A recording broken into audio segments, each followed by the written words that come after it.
Hello दोस्तों, एक बार फिर स्वागत है आपका अपने यूट्यूब चैनल श्री एकेडमी पे, जहाँ पर हम सिर्फ पढ़ते नहीं हैं, याद भी करते हैं। तो जो हमारी फतेह MPPSC 2023 की क्लासेस हमने स्टार्ट की थी, यानी 21 से हमने जो फतेह MPPSC 2023 की क्लासेस स्टार्ट की थी, उसकी ये दूसरी क्लास है, जिसमें हम यूनिट फर्स्ट सबसे पहले पढ़ रहे थे। कौन सी यूनिट? हम सिलेबस के अकॉर्डिंग यूनिट फर्स्ट पढ़ रहे थे, ठीक है। तो ये आज उसकी दूसरी क्लास है, जिसमें हम पढ़ रहे थे मध्य प्रदेश का प्राचीन इतिहास। जिसकी पहली क्लास रही है, उसमें हमने पूरा पाषाण यानी पाषाण काल से लेके जो महाजनपद काल है वहाँ तक कंप्लीट कर लिया था कल की क्लास में। तो आप जाकर वहाँ देख लीजिए उस क्लास को। फिर उसके आगे आज हम पढ़ने वाले हैं मौर्य काल को और मौर्योत्तर काल को, ठीक है। तो आज हम पढ़ेंगे मौर्य काल को। मौर्य काल से संबंधित कौन कौन सी तथ्य महत्वपूर्ण है जो हमारे MPPSC एग्जाम में आ सकते हैं, जिससे रिलेटेड क्वेश्चन। तो इसके जो अभिलेख हैं, शिलालेख हैं, और जो बिंदुसार अशोक से रिलेटेड जो भी क्वेश्चन रहे हैं, हम वो सारे तथ्य इसमें आज सारे फैक्ट देखेंगे, ठीक है। इसके बाद हम सीखेंगे ब्राह्मण साम्राज्य में, जिसमें हम पढ़ेंगे शुंग वंश के बारे में और सातवाहन वंश के बारे में। इसके बाद हम पढ़ेंगे हिंद यूनानी उत्कर्ष, जिसमें हम सीखेंगे शक क्षत्रप काल को, कुषाण काल, नागवंश, बोधि तथा मग वंश, मैकल का पांडव वंश, परिव्राजक वंश, उच्च कल्प वंश, शैल वंश, वाकटक वंश और औलिकर वंश। इसमें आज की क्लास में आज हम ये सब कुछ पढ़ने वाले हैं।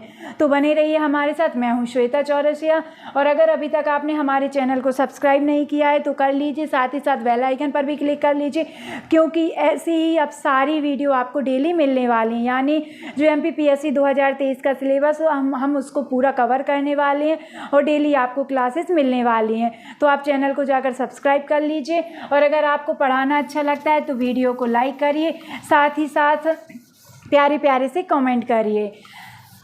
और अगर आपको MPPSC 2023 को लेकर कोई भी डाउट है तो हमारे टेलीग्राम चैनल को ज्वाइन करिए, वहाँ पर आपके सारे समाधान किए जाएंगे, ठीक है। तो चलिए हम सबसे पहले सीखते हैं आज मौर्य वंश के बारे में।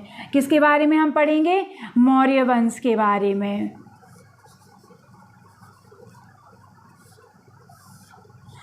आपको क्लास पूरी देखनी है, बिल्कुल स्किप नहीं करनी है। साथ ही साथ जो मैं डेली बोलती हूँ वो फिर से बोल रही हूँ, मेरे साथ साथ आप नोट्स भी बनाते चलिए, ठीक है। मौर्य वंश, तो सबसे पहले आता है इसके टाइम पीरियड। मौर्य काल का जो टाइम पीरियड है वो क्या था? तो वो क्या था? 322 से 250 ईसा पूर्व। ये क्या है? मौर्य काल का टाइम पीरियड है। अब देखो, हम इसके अंदर यानी डीपली जाकर हम मौर्य काल को नहीं पढ़ने वाले हैं, क्योंकि हम इसे कब पढ़ेंगे? जब हम इंडिया की हिस्ट्री पढ़ेंगे तब हम उसमें मौर्य काल के बारे में पढ़ेंगे। अभी हम क्या पढ़ रहे हैं? MP की हिस्ट्री पढ़ रहे हैं। तो जो MP से रिलेटेड जितने फैक्ट हैं हम वो कवर करेंगे। फिर भी हम आपको बता देते हैं, जो मौर्य वंश है, मौर्य वंश की स्थापना किसने की थी? तो आप सब जानते हैं कि चंद्रगुप्त मौर्य ने मौर्य वंश की स्थापना की थी। फिर इसके बाद इनके उत्तराधिकारी यानी इनके पुत्र होते हैं बिंदुसार, और बिंदुसार के बाद आते हैं अशोक। तो हम जितनी डिटेल पढ़ने वाले हैं इनसे रिलेटेड पढ़ने वाले हैं, ठीक है। अशोक यानी बिंदुसार के उत्तराधिकारी कौन है? अशोक थे, ठीक है। अब जो बिंदुसार जब राजा थे तो बिंदुसार के समय पर अशोक को कहाँ का राज्यपाल बनाया गया? अगर आपके क्वेश्चन एग्जाम में आ जाता है कि बिंदुसार के समय अशोक कहाँ का राज्यपाल था, या क्वेश्चन बन जाए कि अवंती का राज्यपाल कौन था, तो आप बता सकते हैं अशोक था। यानी अशोक को बिंदुसार के समय अवंती का राजा बनाया गया, राज्यपाल बनाया गया। क्या? अवंती का राज्यपाल बनाया गया। आपको याद रखना है, ठीक है। इसके बाद क्या होता है?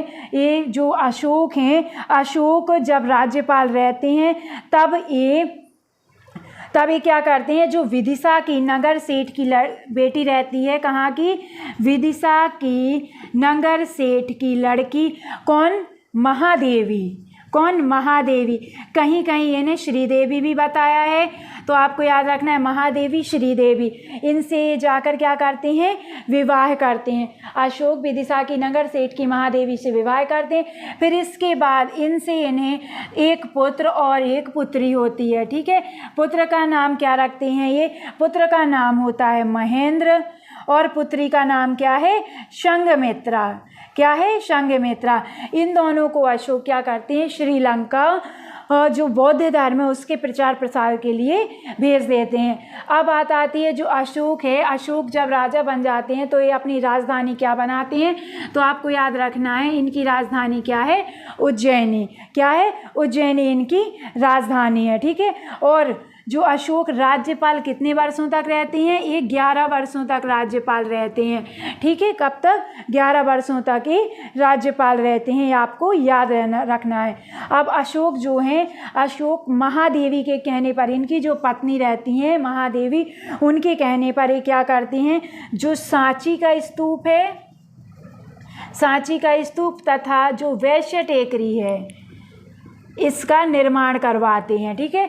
तो अगर एग्जाम में क्वेश्चन बन जाए सांची स्तूप कहाँ स्थित है, तो आप बता सकते हैं रायसेन में, भोपाल या विदिशा में नहीं है, कहाँ पर है, रायसेन में है। ठीक है। और इसकी स्थापना किसने की, तो आप बता सकते हैं अशोक ने। किसके कहने पर, महादेवी के कहने पर। आपको याद रखना है सांची स्तूप और वैश्य टेकरी।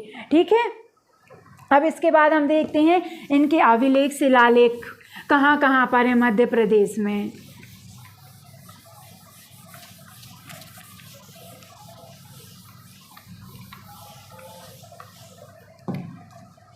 तो हम पढ़ेंगे अभिलेख किसके, अशोक के, मौर्यकालीन। ठीक है। अभिलेख या लघु शिलालेख।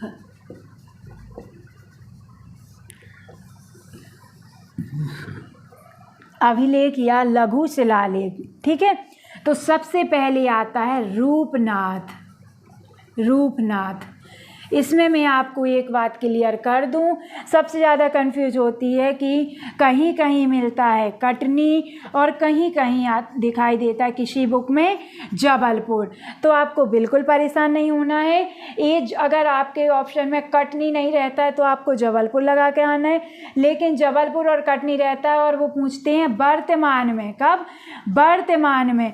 तो वर्तमान में जो रूपनाथ है वो कहाँ आता है, कटनी में आता है। लेकिन जब एक अलग नहीं हुए थे, एक ही थे, तब कहाँ आता था, जबलपुर में आता है। इसीलिए आपको जो अलग अलग बुक है अलग अलग आंसर देखने को मिल जाते हैं। ठीक है। तो जो रूपनाथ है, रूपनाथ वर्तमान में कटनी में, कहाँ पर, बहोरीबंद। कहाँ, बहोरीबंद। और अगर जबलपुर में अगर पूछा जाए तो जबलपुर में कहाँ पर, शिहोरा तहसील में स्थित है आपका रूपनाथ अभिलेख। ठीक है। दूसरा गुर्जरा। इस गुर्जरा क्वेश्चन यहीं से बनते हैं, इसलिए मैं बोल रही हूँ आपको क्लास को बिल्कुल स्किप नहीं करना है, हम सभी इम्पोर्टेंट फैक्ट पढ़ रहे हैं। ठीक है। अब आता है गुर्जरा। गुर्जरा कहाँ पर है, दतिया में। किस जिले में है, दतिया में। अब इधर से एक क्वेश्चन बन जाता है कि जो अशोक का नाम देवनाम प्रिय है, या आपको पता है कि अशोक ने देवनाम प्रिय की उपाधि धारण की थी। ठीक है। तो जो देवनाम प्रियदर्शी उपाधि है वो उसका उल्लेख आपको किस अभिलेख या शिलालेख में मिलता है, तो आप बता सकती हैं दतिया के गुर्जरा शिलालेख में अशोक का नाम देवनाम प्रियदर्शी उत्कीर्ण है। ठीक है। आपको पता होना चाहिए, मिलता है। इधर अशोक का नाम क्या मिलता है, देवनाम प्रियदर्शी। ठीक है। देवनाम प्रियदर्शी आपको याद रखना है। तीसरा क्या है, तीसरा है सांची। सांची। ठीक है। ये किस जिले में है, रायसेन में। कहाँ पर है, रायसेन में। इसके बाद आता है कशोराबाद, कशरावत कहाँ पर है, खरगोन में है। अगर आप मैप के थ्रू पढ़ना चाहो तो मुझे कमेंट सेक्शन में बता देना, हम ये सब कुछ आपको मैप के थ्रू याद करा देंगे। ठीक है। कशरावत, खरगोन। आपको सिर्फ अपनी समस्या बतानी है, परेशान नहीं होना है, आपकी सभी समस्याओं का समाधान किया जाएगा। ठीक है। इसके बाद कारी तलाई। कारी तलाई कहाँ पर है, कटनी में है। कहाँ पर है, कटनी में है। इसके बाद आता है सारोमारो। सारोमारो सीहोर में। कहाँ पर, सीहोर में। फिर इसके बाद पानगुड़रिया। पानगुड़रिया ये भी कहाँ पर है, सीहोर में। अब जो सारोमारू है, पानगुड़रिया है और गुर्जरा है, रूपनाथ है, इससे एग्ज़ाम में कई बार क्वेश्चन बन चुके हैं, एक दो बार नहीं कई बार बन चुके हैं। ठीक है, तो आपको इन सबको बहुत अच्छे से याद कर लेना है। वैसे आपको याद तो हो ही गए होंगे, एक बार अपने नोट्स में लिखिए और रिपीट करिए उन्हें, आपको याद हो जाएंगे। ठीक है, रूपनाथ कटनी और साथ में जबलपुर में, गुर्जरा दतिया, इसमें दतिया में क्या है, इसमें गुर्जरा में अशोका देव नाम प्रियदर्शी आपको नाम मिलता है। सांची रायसेन में, कशरावत खरगोन में, कारीतलाई कटनी, सारो मारो सीहोर, पानगुड़रिया सीहोर, आपको याद रखने। अब हम पढ़ेंगे स्तूप, जो अशोक के स्तूप रहे हैं अब हम वो पढ़ने वाले हैं। ठीक है,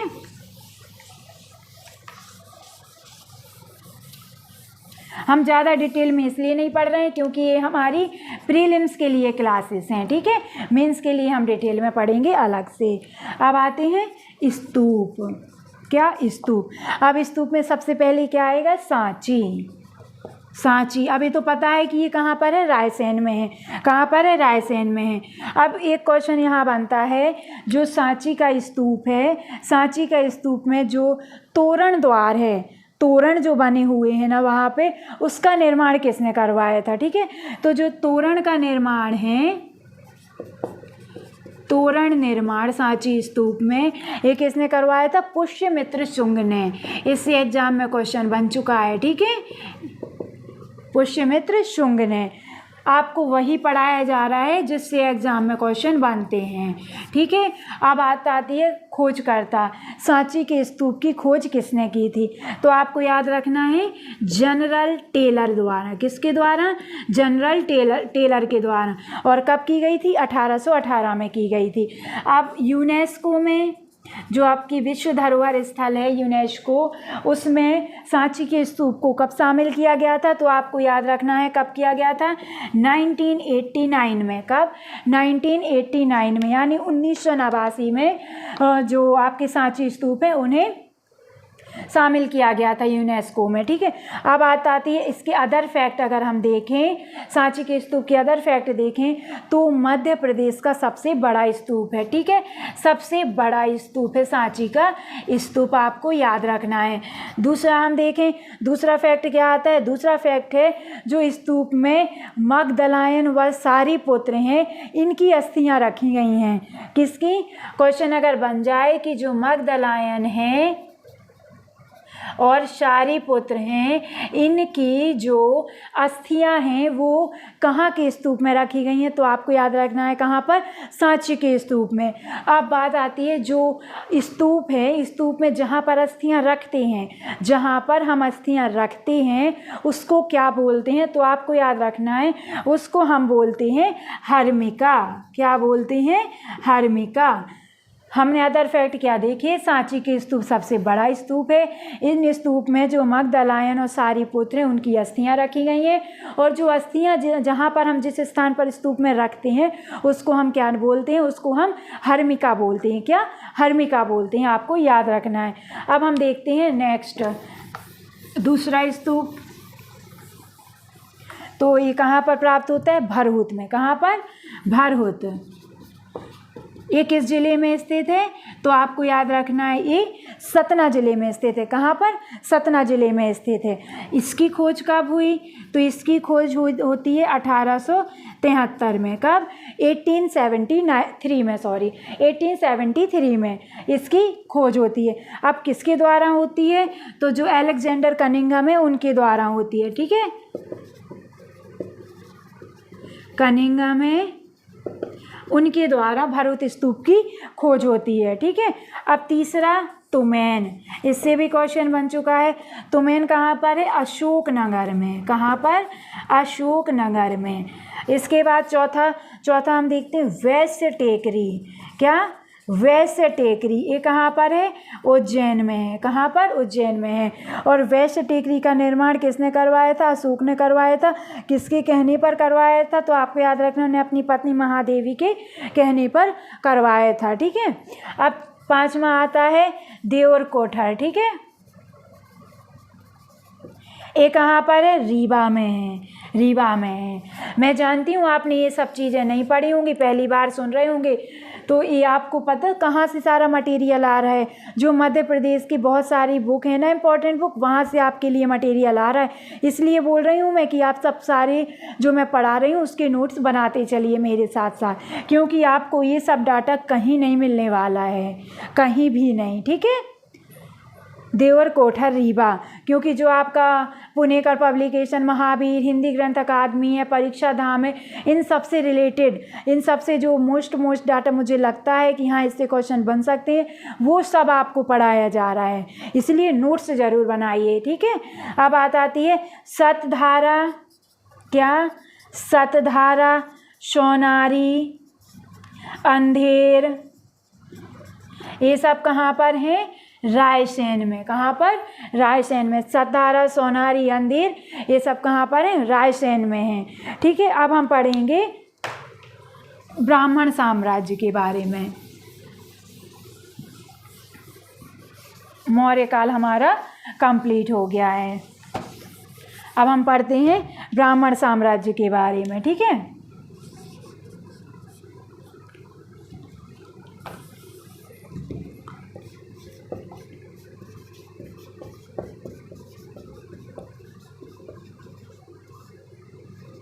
ब्राह्मण साम्राज्य, ठीक है। इसमें 2 वंश का उदय हुआ, शुंग वंश और सातवाहन वंश, जो प्रमुख रहे हैं, ठीक है। हम इन्हीं दोनों को पढ़ने वाले हैं, क्योंकि इन्हीं से रिलेटेड मध्य प्रदेश के MPPSC में क्वेश्चन बनते हैं, ठीक है। और हम पढ़ भी किसके लिए रहे हैं? MPPSC की प्री के लिए। तो अब सबसे पहले आता है शुंग वंश, ठीक है। अब हम बात करें ब्राह्मण साम्राज्य के टाइम पीरियड की, तो ये जो 250 ईसा पूर्व है, 250 ईसा पूर्व से 1 ईसा पूर्व तक ब्राह्मण साम्राज्य का शासन रहा, ठीक है। अब शुंग वंश सबसे पहले हम पढ़ लेते हैं शुंग वंश के बारे में। तो शुंग वंश का जो संस्थापक था, शुंग वंश का संस्थापक कौन था? तो आपको याद रखना है पुष्यमित्र शुंग था। कौन? पुष्यमित्र शुंग था, जिसने सांची के स्तूप में तोरण द्वार का निर्माण करवाया था। ये वही पुष्यमित्र शुंग है। और ये जो मौर्य साम्राज्य का अंतिम सम्राट कौन हुआ? बृहद्रथ हुआ, जो, ठीक है, उसको मारकर, उसकी हत्या करके ये राजा बनता है, ठीक है, और नए साम्राज्य की स्थापना करता है, जिसका नाम क्या है? शुंग वंश है, ठीक है। अब इसने जो पुष्यमित्र शुंग है, इसने कौन सी उपाधि धारण की थी? जैसे अशोक ने देव नाम प्रियदर्शी की उपाधि धारण की थी, वैसे ही आपके पुष्यमित्र शुंग ने दधिअज्जी की उपाधि धारण की थी। किसकी? दधिअज्जी की उपाधि धारण की थी, आपको याद रखना है। इनने अपनी राजधानी क्या बनाई थी? पुष्यमित्र शुंग ने राजधानी, तो राजधानी इनने पहले क्या बनाई थी अपनी? इनकी राजधानी क्या थी? विदिशा थी, विसनगर, भेलसा इनकी राजधानी थी, आपको याद रखना है, ठीक है। फिर इसने क्या किया था? इनने जो इनके पुत्र आए, पुष्यमित्र शुंग के जो पुत्र थे, कौन? अग्निमित्र। अग्निमित्र को इनने विदिशा का शासक बनाया, ठीक है। कि कहाँ का? विदिशा का शासक बनाया। अब इसके बाद हम देखते हैं अदर फैक्ट शुंग वंश के। तो शुंग वंश के जो अदर फैक्ट हैं, तो जो जानकारी है, अब हम देखेंगे कि जो शुंग वंश है, शुंग वंश की जानकारी हमें कहाँ से मिलती है कि, तो कहाँ से मिलती है आपको याद रखना है, जो मालविका अग्निमित्र है, मित्र है, ठीक है, इससे हमें शुंग वंश की जानकारी प्राप्त होती है। अब बात आती है इसकी रचना किसने की? मालविका अग्निमित्र की रचना किसने की? तो मालविका अग्निमित्र की रचना किसने की? कालिदास ने की, कालिदास ने की। और इसमें किसका उल्लेख मिलता है? जो अग्निमित्र हैं, अग्निमित्र और इनकी जो प्रिय रही होंगी, या जो इनकी पत्नी रही होगी, उनकी मालविका, ठीक है, उनका उल्लेख मिलता है आपको मालविका अग्निमित्र में, जिसमें आपको शुंग वंश की जानकारी मिलती है। और इसकी रचना किसने की? कालिदास ने की, आपको याद रखना है, ठीक है। अब शुंग वंश के समय पर प्रमुख नगर कौन कौन से थे? प्रमुख नगर कौन कौन से थे? शुंग वंश के टाइम पे प्रमुख नगर कौन कौन से थे?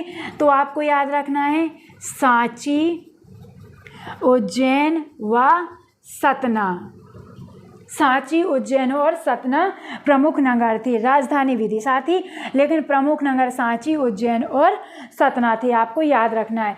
अब शुंग वंश के पुष्यमित्र शुंग और जो आपकी अग्निमित्र हैं, इनके बाद कौन कौन से प्रमुख राजा हुए, तो हम वो भी देख लें, क्योंकि एग्जाम में क्वेश्चन बन जाता है। उन्होंने कहा अग्निमित्र हैं, किस वंश से संबंधित है, पुष्यमित्र आप जानते हैं शुंग वंश से संबंधित है, ऐसे ही और हैं। तो शुंग वंश के जो प्रमुख शासक हुए अन्य, वो हम देख लें। तो वो हम देखेंगे तो सबसे पहले किसका नाम आता है, वसुमित्र, ठीक है। और दूसरा नाम आता है भागमित्र। भागमित्र, इन्हीं को भागभद्र कहा गया है। कहीं कहीं नाम आपको भागभद्र मिल जाता है, आपको याद रखना है। और इनके बाद आते हैं कौन, देवभूति। और जो देवभूति रहते हैं वो शुंग वंश के अंतिम शासक हुए। तो हमने सीख लिया, प्रथम शासक पुष्यमित्र शुंग हुए, जिनने शुंग वंश की स्थापना की। और अंतिम शासक कौन है, देवभूति हैं। कौन है, देवभूति हैं, ठीक है। अब बात आती है जो भागभद्र या और भागमित्र जो हैं, इनसे रिलेटेड एग्जाम में क्वेश्चन बन जाता है।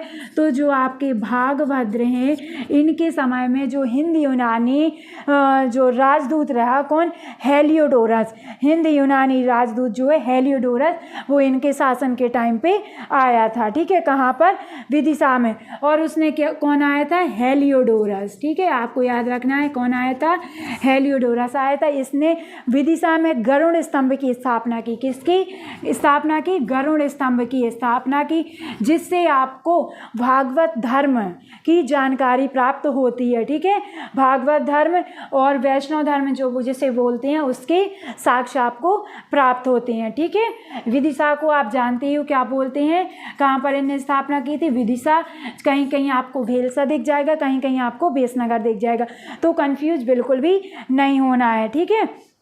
और साथ ही साथ ये किसको समर्पित है, कभी कभी क्वेश्चन एग्जाम में बन जाता है, गरुड़ स्तंभ किसको समर्पित है, तो आपको याद रखना है गरुड़ स्तंभ भगवान विष्णु को समर्पित है। हमने शुंग वंश के बारे में सीखा कि इसके संस्थापक पुष्यमित्र शुंग थे, ठीक है। जो इनने अंतिम शासक, जो मौर्य वंश का अंतिम शासक बृहदत्त था, उसकी हत्या करके इन्होंने शुंग वंश की स्थापना की। इन्हें अपनी राजधानी विदिशा रखी, उपाधि दधियाजी धारण की।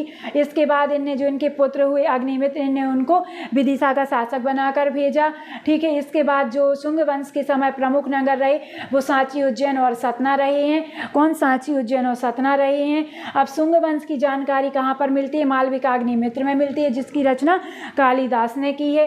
इसके समय जो शुंग वंश के प्रमुख और शासक कौन कौन हुए, तो वो वसुमित्र, भागमित्र, भागभद्र, जिन्हें भागमित्र को भागभद्र भी बोला जाता है, आपको पता होना चाहिए, ठीक है।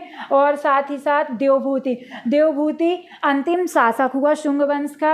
अब जो भागमित्र या भागभद्र, इनसे रिलेटेड एक क्वेश्चन बन जाता है कि किसके दरबार में हेलियोडोरस नामक राजदूत आया था, तो आप बता सकते हैं भागभद्र के शासन टाइम में आया था।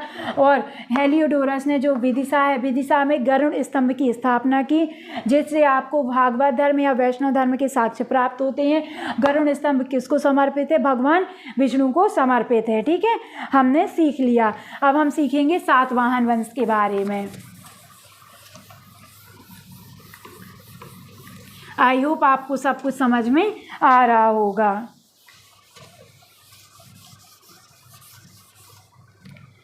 अब हम सीखते हैं सातवां। चलो उससे पहले हम देख लेते हैं शुंगकालीन कलाकृतियाँ, इनसे भी क्वेश्चन बन जाता है, ठीक है।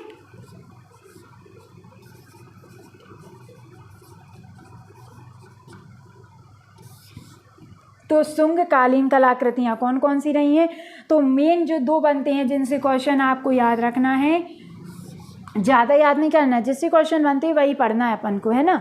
तो जो पहला भरहुत, भरहुत, ठीक है, ये कहाँ पर है, सतना में है। कहाँ पर है, सतना में है। और हमें पहले भी पढ़ चुके हैं कि इसकी खोज किसने की थी, अलेक्जेंडर कनिंघम ने की थी।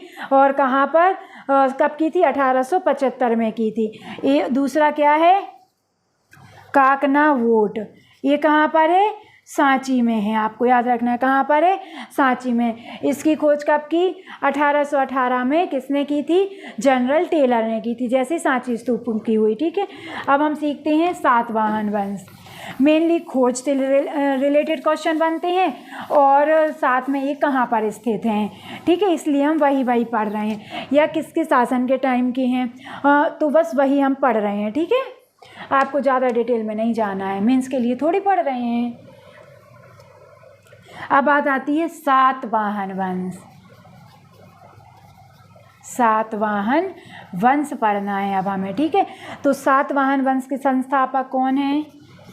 सबसे पहले हम पढ़ेंगे संस्थापक। तो सातवाहन वंश के संस्थापक कौन है? शिमुक। कौन है? शिमुक हैं, ठीक है। अब जो सातवाहन वंश के टाइम के जो सिक्के हैं, ठीक है, ये हमें कहाँ कहाँ से प्राप्त होते हैं? तो कहाँ कहाँ से हमें प्राप्त होते हैं? त्रिपुरी, उज्जैन। कहाँ से? त्रिपुरी, उज्जैन। देवास। कहाँ से? देवास से। विदिशा और होशंगाबाद। कहाँ से? होशंगाबाद से, ठीक है। अब हम बात करें सातवाहन वंश के प्रमुख शासक कौन कौन से रहे हैं।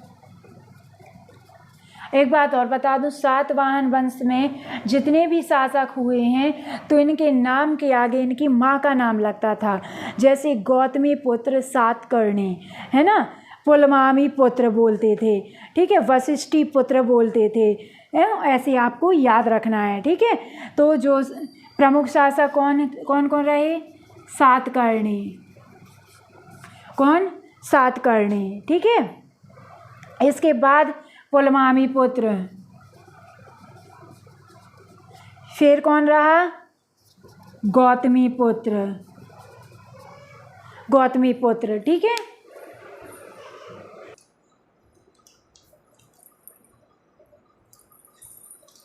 तो हम क्या पढ़ रहे थे? प्रमुख शासक कौन कौन से? सातकर्णी, पुलमावी पुत्र, गौतमी पुत्र और इसके बाद वशिष्ठी पुत्र। कौन? वशिष्ठी पुत्र, ठीक है। कौन रहा है? वशिष्ठी पुत्र। अब बात आती है जो सातकर्णी है, सातकर्णी की पत्नी थी। कौन? वो कौन थी? इनकी पत्नी थी मागनिका। मागनिका। इनका अभिलेख जो है मानघाट अभिलेख, अगर एग्जाम में क्वेश्चन बन जाए मानघाट अभिलेख किससे संबंधित है तो आप बता सकती हैं सातकर्णी से संबंधित है। किससे? सातकर्णी से संबंधित है। ये पराक्रमी शासक थे और इन्हीं की जानकारी हमें मानघाट अभिलेख से प्राप्त होती है, जो किसने बनवाया था? मागनिका के द्वारा बनवाया गया था, ठीक है। इसके द्वारा? मागनिका के द्वारा ये बनवाया गया था। अब हमें जो मालवा पर अधिकार किया सातवाहनों ने, मालवा पर अधिकार किया, इसके साक्ष्य हमें कहाँ से प्राप्त होती है? तो इसके साक्ष्य हमें जो सांची स्तूप है हमारा, कौन? सांची स्तूप है। तो जो मालवा है, मालवा पर अधिकार किया जब सातवाहनों ने, ठीक है, तो इसकी जानकारी हमें कहाँ से मिलती है? इसकी जानकारी हमें सांची स्तूप पर जो वेदिका है वहाँ पर उत्कीर्ण है, ठीक है, वहाँ से हमें इसकी जानकारी मिलती है। अब सातवाहनों के द्वारा कौन कौन से प्रमुख कार्य करवाए गए, क्योंकि इनसे भी रिलेटेड जो क्वेश्चन है वो बन जाते हैं। जैसे कि ब्राह्मणों को भूदान देना किसने प्रारंभ किया? तो आप बता सकते हैं सातवाहन वंश ने किया। ब्राह्मणों को भूदान, ठीक है, इन्होंने स्टार्ट किया। और जो गौतमी पुत्र सातकर्णी थे, इन्होंने क्या किया था? इन्होंने शीशे के सिक्के चलवाए थे। किसके? शीशे के सिक्के इन्होंने चलवाए थे, आपको याद रखना है, ठीक है। और जो सातवाहन वंश थी ये उत्तर भारत प्लस दक्षिण भारत के बीच क्या करते थे? सेतु का कार्य करते थे। सेतु का कार्य उत्तर भारत और दक्षिण भारत के मध्य किसने किया? तो सातवाहन वंश ने किया, आपको याद रखना है। और जो हमारी अजंता की गुफाएं हैं, अजंता की गुफाओं का जो समूह है उसमें से कुछ गुफाओं का निर्माण भी आपके सातवाहन वंश ने करवाया, आपको याद रखना है। अब हम सीखते हैं हिंद यूनानी उत्कर्ष के बारे में। किसके बारे में? हिंद यूनानी उत्कर्ष के बारे में।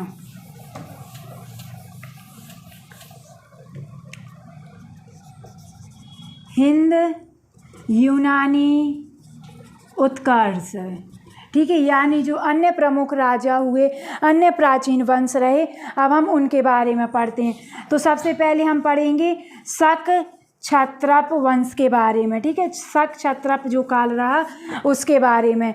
तो इसको आपको याद रखना है कादरमक वंश भी बोला गया है। क्या? कादरमक वंश भी बोला गया है। इसका जो शासन था वो कहाँ था? उज्जैनी के आसपास के क्षेत्रों में इन्हें शासन किया, आपको याद रखना है, ठीक है। अब इसके संस्थापक कौन थे? संस्थापक तो आपको याद रखना है कौन थे? चस्टन। कौन? चस्टन, या जिसे आप यशोमती बोलते हो, ठीक है, यशोमती बोलते हैं, वो आपके शक क्षत्रप या कादरमक वंश के संस्थापक रहे हैं, आपको याद रखना है। प्रमुख जो रहे हैं आपके शासक इस वंश के, वो कौन रहे हैं? वो तो सबसे पहले नाम आता है रुद्रदामन का। किसका? रुद्रदामन का। इन्हें संस्कृत का विद्वान कहा जाता है। किसका? संस्कृत का विद्वान कहा जाता है। जो आपका गिरनार अभिलेख है वो इन्हीं से संबंधित है। किससे? रुद्रदामन से संबंधित है, आपको याद रखना है। और इस वंश के जो अंतिम शासक हुए वो कौन हुए? वो रुद्रदामन तृतीय, रुद्रसेन तृतीय हुए। कौन?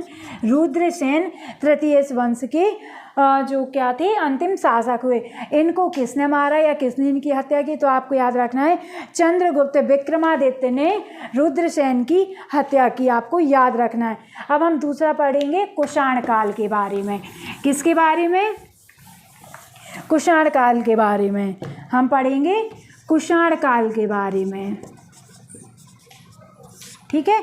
तो कुषाण काल में सबसे पहले हम देखते हैं जो इनके राजा थे कौन? कनिष्क। कनिष्क और हुविष्क। इससे मेनली क्वेश्चन बनते हैं किससे रिलेटेड? सिक्कों से रिलेटेड, कि किसके सिक्के हमें कहाँ से प्राप्त हुए, आपको वही याद रखना है, ठीक है। तो जो आपके कुषाण काल हैं, कुषाण काल में जो कनिष्क और हुविष्क हुए उनके सिक्के आपको कहाँ से मिलते हैं? शहडोल से मिलते हैं। कहाँ से? शहडोल से मिलते हैं। अब जो वासुदेव हैं, वासुदेव के कौन से? ताम्र सिक्के। वासुदेव के ताम्र सिक्के कहाँ से मिलते हैं? तो हमें मिलते हैं तेवर जबलपुर से मिलते हैं। कहाँ से? तेवर जबलपुर से, जिसे त्रिपुरी भी बोलते हैं, ठीक है। अब इस समय की जो बौद्ध प्रतिमाएं रही हैं, इस काल की जो बौद्ध प्रतिमाएं रही हैं और जो मूर्ति लेख हैं, मूर्ति लेख वो हमें कहाँ से प्राप्त होते हैं? तो वो आपको भेड़ाघाट जबलपुर से प्राप्त होते हैं। कहाँ से? भेड़ाघाट जबलपुर से प्राप्त होते हैं, आपको याद रखना है, ठीक है। इसके बाद आते हैं जो भीमकर्ण फिशिस रहा है, भीमकर्ण फिशिस रहा है, इसके सिक्के आपको कहाँ से प्राप्त होते हैं? तो आपको याद रखना है इसके सिक्के हमें विदिशा से प्राप्त होते हैं। कहाँ से? विदिशा से हमें प्राप्त होते हैं, ठीक है। अब बात आती है कनिष्क के राज दरबार में कौन कौन से विद्वान रहे, क्योंकि इससे भी एग्जाम में क्वेश्चन बन जाता है कि जो अश्वघोष हैं वो किसके दरबार में राज कभी रहे हैं, या मतलब कोई भी रहे हैं, ठीक है। तो आपको अब देखनी है वे राज दरबार में उपस्थित विद्वान किसके? कनिष्क के। तो सबसे पहले हम बात करेंगे अश्वघोष के बारे में। किसके बारे में? अश्वघोष के बारे में। अगर एग्जाम में क्वेश्चन बन जाए अश्वघोष किसके राज दरबार में थे, आप बता सकते हैं कनिष्क के राज दरबार में थे, ठीक है। इनने रचनाएं, अब अश्वघोष की रचनाएं, ये कनिष्क के राज कवि थे। कौन थे? राज कवि थे। इनकी रचनाएं कौन सी हैं? इनकी रचनाएं बुद्ध चरित। क्वेश्चन बन जाए बुद्ध चरित किसकी रचना है, आपको बता सकते हो अश्वघोष की है। सौंदर्य निंद, सौंदर्य निंद, सौंदर्य निंद किसकी रचना है? अश्वघोष की रचना है, आप बता सकते हैं, ठीक है। शारिपुत्र प्रकरण, शारिपुत्र प्रकरण किसकी रचना है? तो भी आप बता सकते हैं अश्वघोष की रचना है, ठीक है। इसके अतिरिक्त इनके राज दरबार में कौन रहे? तो आचार्य नागार्जुन, आचार्य नागार्जुन कनिष्क के राज दरबार में थे, ठीक है। इसके बाद पार्श्व वसुमित्र, कौन? पार्श्व वसुमित्र, ठीक है। भातृचिष्ट, कौन? भातृचिष्ट और संग्राम, ठीक है। और चरक, मेन क्वेश्चन चरक, जिन्हें चरक संहिता की रचना की, चरक संहिता ग्रंथ लिखा, वो किसके राज दरबार में थे? तो वो थे कनिष्क के राज दरबार में, वही राजवैद्य थे, ठीक है। राज कवि अश्वघोष थे, हमने सीख लिया। अब हम पढ़ते हैं इसके आगे नागवंश के बारे में। किसके बारे में? नागवंश के बारे में। नागवंश, आई होप आपको क्लास में मज़ा आ रहा होगा, बोर बिल्कुल नहीं हो रहे होगे, क्योंकि हम इधर उधर की बातें बिल्कुल नहीं कर रहे हैं, सिर्फ पढ़ाई वाली बातें कर रहे हैं ना, जिससे एग्ज़ाम में क्वेश्चन बनने हैं, क्योंकि हमें टाइम वेस्ट अपना बिल्कुल नहीं करना है। ठीक है। संस्थापक, नागवंश के संस्थापक कौन रहे हैं? तो नागवंश के संस्थापक कौन थे? वृषनाथ थे। कौन थे? वृषनाथ थे। ठीक है। इनने अपना शासन कहाँ पर किया? मध्य प्रदेश में। तो जो विदिशा और जो ग्वालियर के आसपास का क्षेत्र था, वहाँ पर इन नागवंश का शासन रहा है। ठीक है। अब इनके जो सिक्के कहाँ से प्राप्त होते हैं? तो जो बेसनगर विदिशा है, बेसनगर विदिशा जिसे भेलसा भी बोला जाता है, तो 1913-14 की खुदाई में या उत्खनन कार्य में नागवंश के सिक्के प्राप्त होते हैं हमें। ठीक है। किसके? जो नागवंश के सिक्के बेसनगर से हमें प्राप्त होते हैं, आपको याद रखना है। ठीक है। इसके बाद जो नागवंश के शासक वृषनाथ हुए, इनके बाद जो अगला शासक आया वो कौन था? भीमनाग आया। कौन? भीमनाग आया। इनने क्या किया? इनने अपनी राजधानी जो थी विदिशा, यानी पहले जो नागवंश की राजधानी थी वो क्या थी? विदिशा थी। लेकिन अगर एग्जाम में क्वेश्चन बन जाए, विदिशा से पद्मावती जो राजधानी है वो कौन ट्रांसफ़र करता है, कौन स्थानांतरण करता है? तो कौन करता है? भीमनाग करता है। ठीक है। कौन करता है?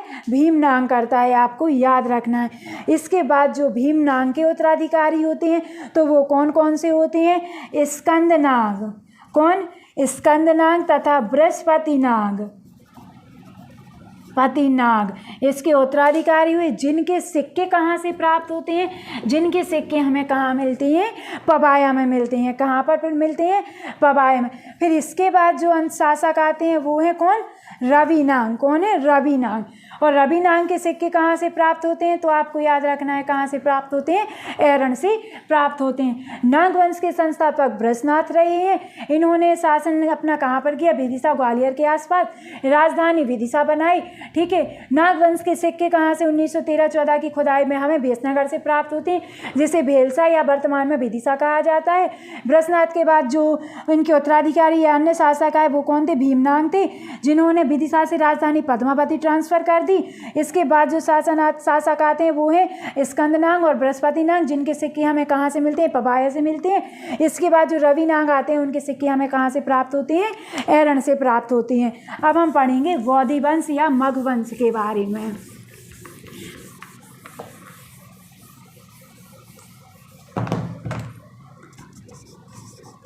बोधिवंश या मगवंश जिसे बोलते हैं। ठीक है।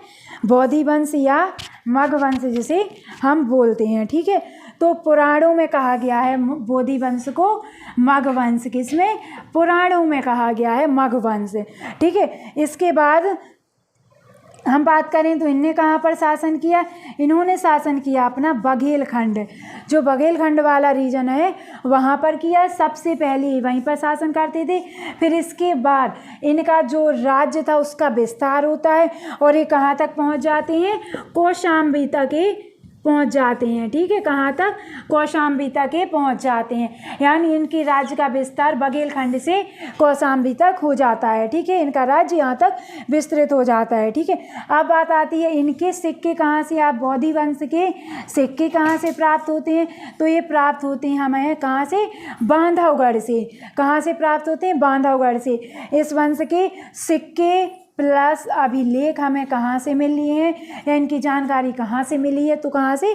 बांधवगढ़ से मिली है, आपको याद रखना है। ठीक है। इसके बाद इनकी जो प्रारंभिक राजधानी थी, प्रारंभिक राजधानी इनकी क्या थी?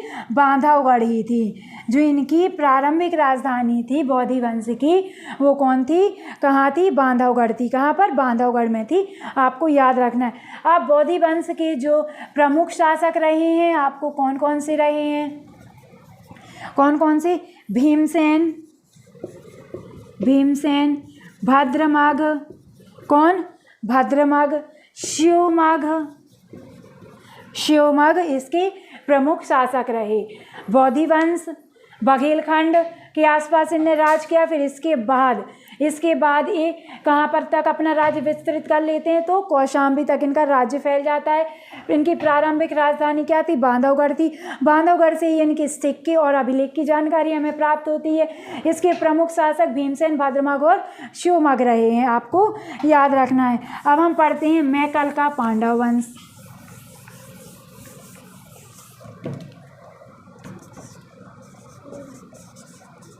मैकल का पांडव वंश, ठीक है, मैकल का पांडव वंश। इसका विस्तार कहाँ तक रहा? विस्तार की बात करें तो शहडोल, कहाँ पर? शहडोल और अनूपपुर में, अनूपपुर के जो आसपास के क्षेत्र रहे हैं वहाँ पर मैकल और पांडव वंश का शासन रहा है, ठीक है। फिर इसके बाद इसके प्रमुख शासक कौन कौन से रहे हैं? प्रमुख शासक इसके प्रमुख शासक होते हैं भरतवल, जलवल, कौन? जलवल, भरतवल, नांगवल, मतलब जितने भी बल हैं वो किसके हैं? मैकल के पांडव वंश के शासक हुए हैं, ठीक है, आपको याद रखना। और धरातल, ठीक है, ये आपके मैकल के पांडव वंश के शासक रहे। आप सोच रहे होंगे कि हम इतने सारे शासक सारे कहाँ तक याद करेंगे सबके नाम? तो भाई याद तो करने ही पड़ेंगे, क्योंकि एग्जाम में सीधे सीधे क्वेश्चन बन जाते हैं। उनने लिख दिया कि जो धरातल है किस वंश का शासक था, जो भीमसेन है किस वंश का शासक था, है ना, भागभद्र किस वंश का शासक था। तो आप बता पाओगे ना जब आप पढ़ोगे, याद करोगे, इसलिए आपको सब याद करना पड़ेगा। वैसे भी हम बहुत शॉर्टली आपको पढ़ा रहे हैं, है ना, बहुत कम डाटा पढ़ा रहे हैं, वही पढ़ा रहे हैं जिससे आपके एग्जाम में क्वेश्चन बनते हैं, है ना। हमें ज़्यादा डेटा से क्या लेना देना। परिव्राजक वंश जब मेंस पढ़ेंगे तब ज़्यादा डेटा पढ़ लेंगे ना। परिव्राजक वंश, इनने जो बुंदेलखंड वाला रीजन है हमारा, बुंदेलखंड में भी कहाँ पर? पन्ना जिले के आसपास इन्होंने राज्य किया है, इनका शासक वहाँ तक रहा है। अब इसके समय के जो प्रमुख शासक रहे हैं तो वो कौन से हैं? देवादय हैं, कौन? देवादय हैं, प्रभंजन, कौन? देवादय, प्रभंजन, हस्तिन और संक्षोभ। ये आपके परिव्राजक वंश के संबंधित राजा रहे हैं या शासक रहे हैं। इसके बाद हम पढ़ते हैं उच्चकल्प वंश। मैं जानती हूँ आप ये सब पहली बार पढ़ रहे हैं, क्योंकि आपको कहीं नहीं ये सब पढ़ाया गया है, और आजकल पीएससी इन्हीं से क्वेश्चन बना रही है ना। उच्चकल्प वंश, फिर आप सोचते हो कि पता नहीं कहाँ से क्वेश्चन आ गया। ये परिव्राजक वंश का पड़ोसी था। जो परिव्राजक वंश है उसका क्या था? पड़ोसी था, या आप समकालीन बोल सकते हो, ठीक है। इसके बाद इनने कहाँ पर राज्य किया? इन्हें अब पड़ोसी क्यों बोला गया? क्योंकि इन्हें सतना जिले के आसपास क्षेत्र पर शासन किया। परिव्राजक वंश ने कहाँ पर? पन्ना जिले के आसपास, और जो उच्चकल्प वंश रहा इन्हें सतना जिले के आसपास शासन किया। अब इनके जो प्रमुख शासक रहे हैं वो कौन कौन से रहे हैं? तो वो ओघदेव, कौन? ओघदेव, कुमारदेव, कौन? कुमारदेव, व्याघ्रदेव। मोस्टली जो देव हैं वो किसके हैं? उच्चकल्प वंश के हैं। आपको ऐसे याद रखना है, देव उच्च होते हैं ना, तो उच्चकल्प वंश के हैं, ठीक है। और आपके जयनाथ है, इसमें भी देव आ रहा है एक टाइप से देखा जाए। और इसके बाद सर्वनाथ, क्या? सर्वनाथ है ना, आपको याद रखना है सर्वनाथ, ठीक है। अब इसके बाद हम देखें, इसके बाद सिर्फ 3 वंश और रहे हैं, जल्दी जल्दी हम वो भी देख लेते हैं, क्योंकि हमें ऐसा लगता है ज़्यादा खिंच गई है क्लास, है ना। चलो हम जल्दी से देख लेते हैं शैल वंश के बारे में, शैल वंश के बारे में, ठीक है। शैल वंश का क्षेत्र कहाँ पर रहा है, कहाँ पर इनने शासन किया? तो इनने जो बालाघाट है ना, बालाघाट मंडला वाला एरिया, वहाँ पर इनने शासन किया है, ठीक है। इनके भी प्रमुख शासक कौन रहे हैं? तो आपको याद रखना है, इनके प्रमुख शासक श्रीवर्धन, कौन रहे हैं? श्रीवर्धन, तुतवर्धन, और शौरवर्धन और जयवर्धन, यानी जो वर्धन है वो किसके रहे हैं, शैल वंश के शासक रहे हैं, आपको याद रखना है। ठीक है, इन सबको अब हम पढ़ लेते हैं वाकटक वंश के बारे में। किसके बारे में, वाकटक वंश, वाकटक वंश। ठीक है, इनका क्षेत्र एरिया कौन सा रहा है, इन्हें कहाँ शासन किया है, तो इन्हें जो विदिशा है, विदिशा और जो आपका पश्चिमी बुंदेलखंड आता है, कौन सा, पश्चिमी बुंदेलखंड आता है, वहाँ पर, वहाँ के आसपास क्षेत्रों पे वाकटक वंश का शासन रहा है, आपको याद रखना है। इनके जो संस्थापक थे, संस्थापक कौन थे इनके, इनके संस्थापक थे विंध्य शक्ति, कौन, विंध्य शक्ति इनके संस्थापक हुए। और इनके उत्तराधिकारी कौन हुए, विंध्य शक्ति के उत्तराधिकारी, तो आपको याद रखना है प्रवरसेन, प्रवरसेन इसके जो रहे हैं वो उत्तराधिकारी रहे, किनके, विंध्य शक्ति के उत्तराधिकारी कौन होते हैं, प्रवरसेन। इन्होंने क्या किया था, इन्होंने अश्वमेघ यज्ञ करवाया था, क्या, जो प्रवरसेन फर्स्ट रहते हैं, इन्होंने अश्वमेघ यज्ञ करवाया था। प्रवरसेन द्वितीय जो रहे हैं, प्रवरसेन द्वितीय जो रहे हैं, उन्होंने संतुबंध काव्य की रचना की थी। ठीक है, जो किस में था, प्राकृत भाषा में था, किस भाषा में था, प्राकृत भाषा में था, आपको याद रखना है। ठीक है, इसके बाद प्रवरसेन द्वितीय जो रहे हैं, प्रवरसेन द्वितीय के उत्तराधिकारी कौन रहे हैं, तो दामोदर सेन रहे हैं, आपको याद रखना है, कौन, दामोदर सेन।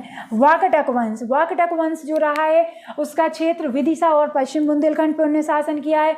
संस्थापक विंध्य शक्ति, विंध्य शक्ति का उत्तराधिकारी प्रवरसेन होता है, फिर उनका उत्तराधिकारी प्रवरसेन फर्स्ट होता है जिसने अश्वमेघ यज्ञ करवाया। और प्रवरसेन द्वितीय जो इस इन्हीं के मतलब वाकटक वंश के शासक हुए, उनने संतुबंध काव्य की रचना की, जो किस भाषा में था, प्राकृत भाषा में था। और प्रवरसेन के जो उत्तराधिकारी आते हैं वो कौन है, दामोदर सेन है, आपको याद रखना है, कौन है, दामोदर सेन है। अब इसके बाद हम पढ़ लेते हैं औलिकर वंश, क्या, औलिकर वंश, औलिकर वंश, औलिकर वंश इनने कहाँ पर शासन किया, दसपुर मंदसौर के आसपास, दसपुर मंदसौर के आसपास इनने शासन किया। ठीक है, इसके संस्थापक कौन रहे, औलिकर वंश के संस्थापक, तो आपको याद रखना है जय बर्मन, जय बर्मन इसके शासक रहे। ठीक है, जय बर्मन इसके शासक रहे। जो जयवर्धन थे वो शैल वंश से संबंधित थे, वो वर्धन थे, ये कौन है, ये बर्मन है, जय बर्मन औलिकर वंश के क्या रहे, संस्थापक रहे, आपको याद रखना है। अब जो